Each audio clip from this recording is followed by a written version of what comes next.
എന്റെ ഒരു സുഹൃത്ത് രഹസ്യമായിട്ട് പറഞ്ഞു, മുഖ്യമന്ത്രിക്ക് വളരെ ഇഷ്ടപ്പെട്ട സിനിമ രജനീകാന്തിന്റെയാണ്. അതും ആക്ഷൻ സിനിമകൾ. ആക്ഷൻ പടങ്ങൾ പൊതുവിൽ ഞാൻ ആക്ഷൻ പടങ്ങൾ ഇഷ്ടപ്പെടുന്ന ഒരാളാണ്. അത്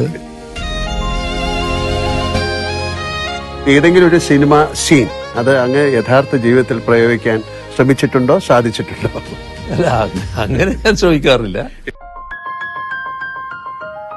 ജീവിതത്തിലെ എന്തിന്റെയെങ്കിലും പേരിൽ അങ്ങ് പശ്ചാത്തപിച്ചിട്ടുണ്ടോ? പശ്ചാത്തപിക്കേണ്ടി വന്നിട്ടുള്ളൊരു ഘട്ടം പറഞ്ഞാല്, നമ്മുടെ അടിച്ച് തോല് പൊളിക്കുക എന്ന് പറയുന്നില്ലേ, എന്റെ ഈ ശരീരത്തിന്റെ തൊലി പൊളിഞ്ഞു പോയിരുന്നു. സാർ, ഞാൻ അഭിനയിച്ച ഏതെങ്കിലും സിനിമയിലെ ഒരു ഡയലോഗ് സാറിന് ഓർമ്മയുണ്ടോ? എന്നോട് പറയാൻ. അത് എന്തല്ല ദിനേശനും ദാസനും ഒക്കെ കിടക്കും.